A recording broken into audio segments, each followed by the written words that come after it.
Good morning, afternoon, or evening. Welcome to the Not So Daily Show, the show that comes to you daily, except when it doesn't. I'm your host, Themba. We've got a crazy show lined up for you today. And that's not just because we're going to be talking about Kanye West. Yeah, I said it. And if it pisses you off, then you can go join him. Piss in your grave. Piss in your grave. So, Kanye threw one of his 21 Grammys in the toilet and urinated all over it. He also called the editor of Forbes magazine a white supremacist and posted his personal phone number on Twitter for all his millions of fans to call him.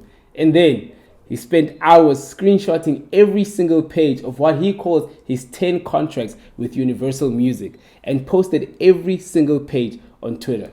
So you see, Nasty, there are some things with less speed than DJ Speedster's career. But isn't it actually ironic how the guy who doesn't believe in slaves is out here fighting for his masters? But besides all of that, the most Yazy thing. Already I have friends that are respectful to me that don't want to say crazy. And right. I say, well, you could just say Yazy. About Kanye's tweets from last night is that his signature actually follows the exact same trajectory as his urine flying into a toilet, just turn it upside down, which has scared a lot of Americans because Kanye is now on a number of presidential election ballots. And the last thing you want is a president with a signature that can be forged by a 24-week-old fetus. But I've got great news for all those Americans today.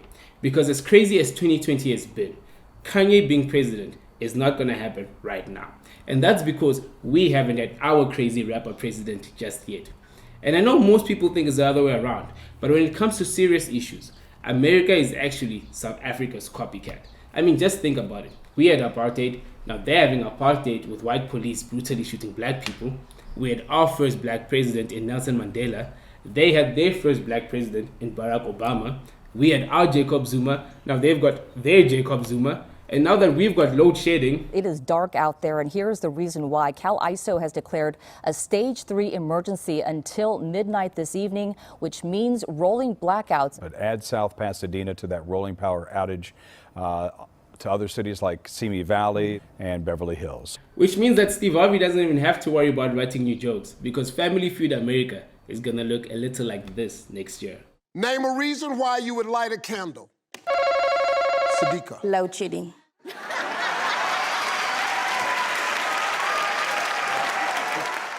What did you say? But no matter how hard America tries, they'll never be able to copy the one thing that makes me most proud of us being South African. And that is not being American. Because as our Joe Biden, the former vice president that has been in government since long before I was born, said yesterday when he moved us down from level 2 to level 1, South Africa has been smart in its response. And let's face it, America is kind of dumb. Now, hundreds have gathered here in front of the Washington County Administration building calling for the end of a mask mandate, saying they are tired of not living their normal lives. The flu kills more than coronavirus. Tell you another reason I hate masks. Most child molesters love them. When George Floyd was saying, I can't breathe, and then he died, and now we're wearing a mask, and we say, I can't breathe, but we're being forced to wear it anyway. And just when you thought things couldn't get dumber than that George Floyd comment, this happens. In Ohio, police cited several people at a house near Miami University during the Labor Day weekend. Body camera footage captured a stunning exchange between an officer and a student. Soon you probably know where I want to talk to you. Just too many people. How many people are in the house? Maybe 20. 20 people inside? Yeah, you might want to start clearing them out, man. Yeah, that's fine. I've never seen this before. There's an input on the computer that you tested positive for COVID? Yes. When was this? This was a week ago. Are you supposed to be quarantining? Yeah, that's why I'm at my house. Do you have other people here and you're positive for COVID? That's what we're trying to prevent, man. Yeah, I know. So I think by now we should realize that the biggest comorbidity to COVID-19 is white privilege mixed with stupidity. And the reason America is doing so bad is because they are led by the most white privileged, stupidest person in the world that believes that COVID-19 will go away when it gets hotter and forest fires caused by global warming will go away when it gets cooler, even though scientists tell him otherwise. Well, this is what he has to say to science. So I think one area of mutual agreement and priority is vegetation management. But I think we want to work with you to really recognize the changing climate and what it means to our forests. and actually work together with that science. That science is going to be key, because if we ignore that science and sort of put our head in the sand and think it's all about vegetation management, we're not going to succeed together protecting Californians. Okay, it'll start getting cooler.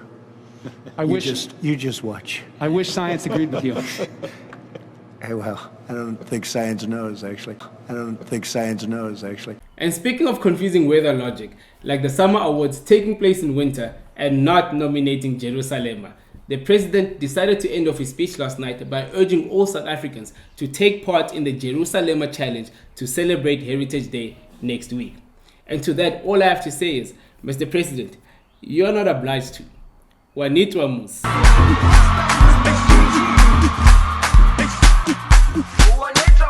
And on that note, that is the show for today. Don't forget to drop a like, leave a comment, share the video, and subscribe.